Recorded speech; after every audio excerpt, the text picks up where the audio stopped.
नमस्कार, अपना बिहार के इस बुलेटिन में आपका स्वागत है। मैं हूं आपके साथ विभा उपाध्याय। बिहार की खबरों पर आगे बढ़ने से पहले इस वक्त बड़ी खबर झारखंड से आ रही है, जहां पर दल बदल मामले में बड़ा फैसला आया है। स्पीकर कोर्ट ने यह फैसला सुना दिया है और बाकी विधायकों को बड़ी राहत दी गई है स्पीकर कोर्ट की तरफ से। बीजेपी में जेवीएम का विलय वैध है। कोर्ट की तरफ से यह फैसला इस वक्त सामने है।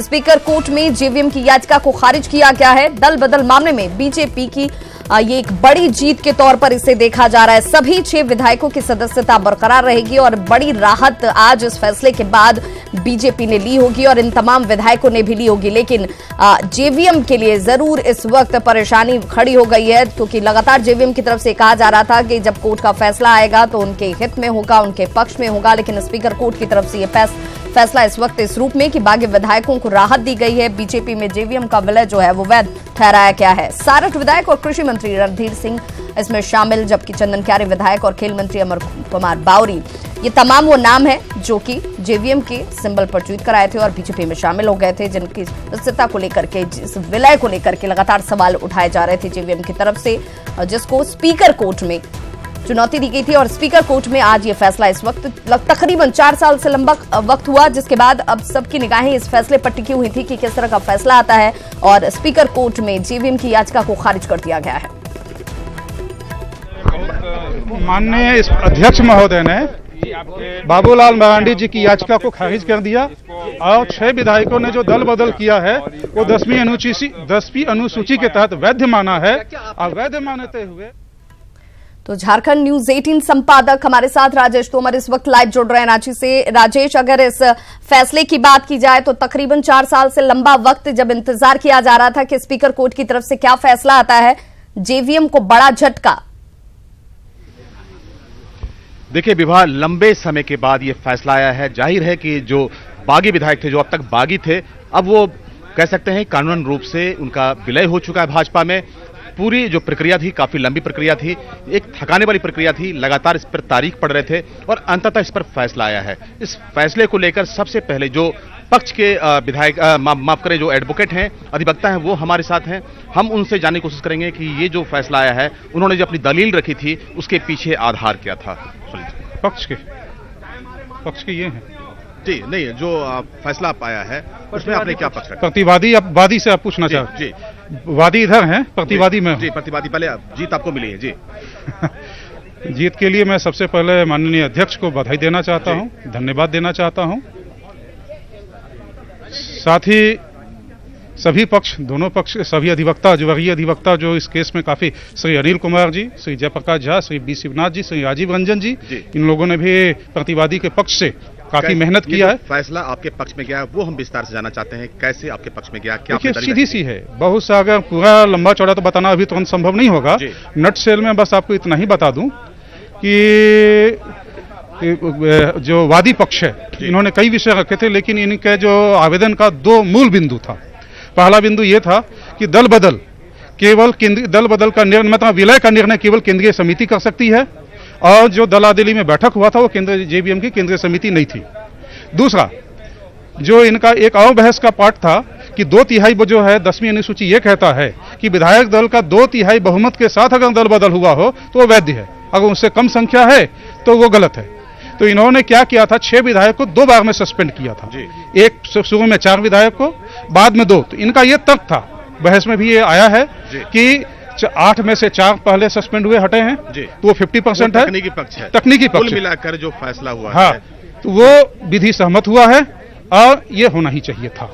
आपको पहले से उम्मीद था? मैं पहले नहीं, कि जो विधि कहता है, इसलिए हम लोग आश्वस्त है कि जो विधि से ऊपर तो कोई नहीं है ना, तो विधि के अनुसार ही निर्णय कोई करेगा। तो मुझे ऐसा लगता है कि ये सही निर्णय है। जी, विवादवादी पक्ष यानी कि झारखंड विकास मोर्चा, जिन्होंने अपना प्रोटेस्ट दिया था, जिन्होंने पूरे मामले को लेकर स्पीकर कोर्ट में केस दर्ज किया था, हम उनके वकील आरएन सहाय साहब हमारे साथ हैं।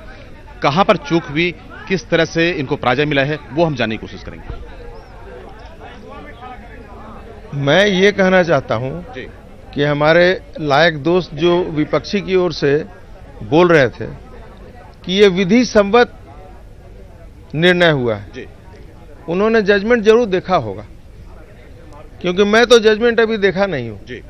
जजमेंट का हम अप्लाई करेंगे और जजमेंट हमें जब मिलेगा हम उसको पढ़ेंगे तब हम ये समझेंगे कि विधि सम्मत है कि कॉन्स्टिट्यूशन ऑफ इंडिया के 10 शेड्यूल के विरुद्ध है और अन्य जो कानून है उसके विरुद्ध है, सुप्रीम कोर्ट के जजमेंट्स जो हमने साइट किए थे उसके विरुद्ध है। क्या है वो मैं जब जजमेंट मिलेगा तभी हम कह सकेंगे।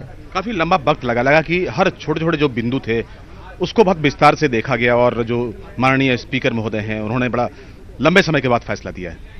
मैं स्पीकर महोदय का बहुत इज्जत करता हूं जी, लेकिन मेरा कहना है कि ये जजमेंट 6 महीने में भी दिया जा सकता था जी, और 3-3 महीना 2-2 महीना का डेट दिया जाता था, तो मुझे लगता था कि ये संविधान के प्रति जो जिम्मेवारी एक स्पीकर की होती है उसमें कहीं पर चूक है।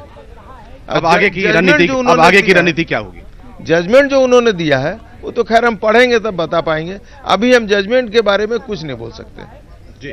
लेकिन आगे की तैयारी है कि हम हाईकोर्ट जाएंगे, रिट पिटीशन फाइल करेंगे, क्योंकि मेरा ये फर्म ओपिनियन है कि झारखंड विकास मोर्चा का कभी भी विलय हुआ ही नहीं है, और विलय जब नहीं हुआ है तो आखिर हमारे 6 विधायक दूसरी पार्टी में चले गए और उनका दल बदल नहीं हुआ। ये दोनों बात कैसे हो सकता है? सूर्योदय भी हुआ है और रात भी है, दोनों बात कैसे होगा? मेरा यही कहना है। तो आगे जाएंगे आप? एकदम श्योर। विभाग हम भारत के नागरिक हैं, छोटे मोटे चीजों से हड़कने और डरने वाले नहीं हैं, हम इसको अंजाम तक जरूर पहुंचाएंगे। आनंद सहाय साहब जाएंगे अंजाम तक, और इसके लिए शायद इनको हाईकोर्ट जाना पड़ेगा पहले। अभी है ना कि इन्होंने जजमेंट की जो कॉपी है उसको नहीं देखा, अध्ययन करेंगे और उसके बाद चीजें आगे ये तय करेंगे।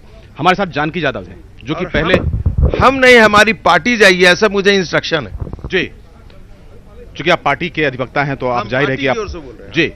हमारे साथ जानकी यादव हैं जो कि दल बदल जो मामला था उसको लेकर ये भी उसमें से थे, चूंकि इन्होंने झारखंड विकास मोर्चा छोड़कर भाजपा में शामिल हुए थे, इनका विलय हुआ था, तो हम इनसे जानने की कोशिश करेंगे इस पूरे न्याय के बाद। अब बागी कहे जाने पर थोड़ा आपको कहीं कहीं रिलीफ मिला होगा, आप लोग बागी नहीं बोलेंगे आप? सबसे पहले आपको ये बता दूं कि बागी शब्द तो हम लोगों पर उपयोग ही प्रयोग ही नहीं होना चाहिए, चूंकि हम लोगों ने झारखंड विकास मोर्चा के 8 एमएलए में 6 एमएलए पूरी पार्टी के साथ भारतीय जनता पार्टी में विलय किए थे, और आज माननीय विद्वान झारखंड विधानसभा के अध्यक्ष जी ने इस निर्णय पर मुहर लगाए और उन्होंने कहा कि हम लोग का जो आए थे वो विधि सम्मत आए थे। लेकिन चुनाव आप झारखंड विकास मोर्चा से जीते थे। आप लोग विद्वान व्यक्ति हैं, पढ़े लिखे लोग हैं, मैं भी मास्टर डिग्री करके राजनीति कर रहा हूं। चुनाव मैंने बार बार कह रहा हूं कि जेवीएम से जीता हूं, लेकिन जो किसी भी पॉलिटिकल पार्टी का कोई निर्णय लेती है और अगर यदि 2/3 मेजोरिटी उसके चुने हुए एक मिनट सुना जाए महोदय, मैं आपकी हर बात को सुन रहा हूं।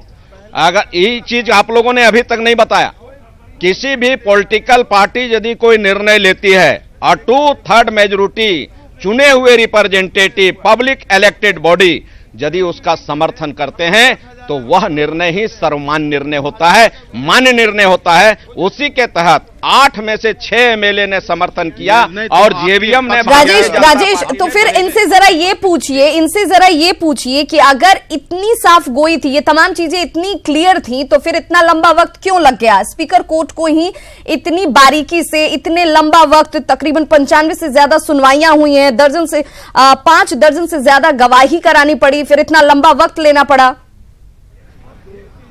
विभाग ये चूंकि जो बताना चाह रहे हैं निर्णय इनके पक्ष में गया है, आज इनके लिए बड़ा खुशी का दिन है, चूंकि ये भाजपाई हो चुके हैं, भाजपा में इनका विलय हो चुका है।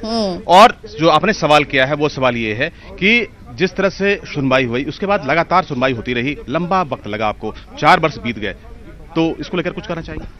ऐसा है कि जब न्याय चलता है तो न्याय पर बैठे हुए, उस कुर्सी पर बैठे हुए व्यक्ति को सारे पहलुओं का, हमारे स्पीकर साहब एक एक चीज को देख रहे थे कि सारी चीजों का, सारे गवाहों का, सारे बयानों का, नियम का, संविधान का, 10वीं अनुसूची का, सारे चीजों के अध्ययन करने के बाद उन्होंने निर्णय दिया जो सर्वमान्य निर्णय है और लोकतंत्र की जीत हुई है आज के फैसले से। बिल्कुल नहीं, इसके लिए बहुत बहुत बधाई आपको।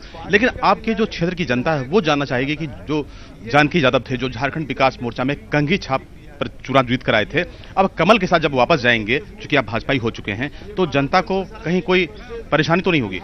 जनता को विकास चाहिए, अस्थायी सरकार चाहिए, और हम लोग इसी उद्देश्य से भारतीय जनता पार्टी में विलय किए थे कि अस्थायी सरकार हो और विकास करे। और श्री रघुवर दास जी को मैं बधाई देता हूं कि हमारे क्षेत्र में जो 55 वर्षों में नहीं हुआ था वो मैं 55 महीना में करके दिखाया। इसलिए जनता हमारी क्षेत्र के खुश है और भारतीय जनता पार्टी में उन लोगों ने मुझे स्वागत किया है। स्वागत किया। विवाह, एक खास बात यह है कि चुनाव जीत कर आए थे उस समय झारखंड विकास मोर्चा इनकी पार्टी थी, तो जाहिर है कि जो उस समय के वोटर्स होंगे वो उसी तरह के होंगे, उस कैडर के लोग होंगे।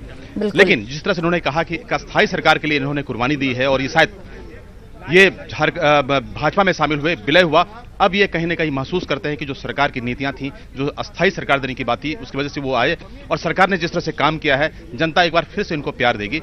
लेकिन हालांकि अब चुनाव में जनता तय करेगी कि वो जानकी यादव को किस तरह से स्वीकार करती है। बहुत बहुत शुक्रिया राजेश इस तमाम जानकारी और चर्चा के लिए। तो बड़ी खबर इस वक्त, झारखंड में दल बदल मामले में बड़ा फैसला स्पीकर कोर्ट की तरफ से सुनाया गया। तकरीबन 4 साल से लंबा वक्त गुजरा और उसके बाद आज जब ये फैसला आया तो बीजेपी में जेवीएम का विलय वैध बताया गया है। स्पीकर कोर्ट में जेवीएम की याचिका को खारिज किया गया और दल बदल मामले में बीजेपी को इस तरीके से एक बड़ी जीत हासिल हुई है। सभी 6 विधायकों की सदस्यता बरकरार रखी गई है और इन विधायकों में सारठ विधायक, कृषि मंत्री रणधीर कुमार सिंह, चंदन क्यारी विधायक और खेल मंत्री अमर कुमार भावरी, हटिया विधायक नवीन जायसवाल, बरकट्ठा विधायक जानकी यादव, डाल्टनगंज विधायक आलोक चौरसिया और सिमरिया विधायक गणेश गंजू को राहत हासिल हुई है। और चलिए रुक करते हैं बिहार की खबरों की ओर। तो बिहार में बड़े पैमाने पर ट्रांसफर की गई है। 41 बीडीओ का ट्रांसफर किया गया है, जबकि 99 सीओ का तबादला हुआ है। 3 आईपीएस का तबादला भी इसमें शामिल है। दीपक वर्णवाल को औरंगाबाद के एसपी बनाया गया है। सत्यप्रकाश को मधुबनी के एसपी की पदभार दी गई है। वहीं राकेश कुमार को कमांडेंट बीएमपी 8 का बनाया गया है बेगूसराय में। और ऐसे में ये बड़ी खबर इस वक्त बिहार से आती हुई।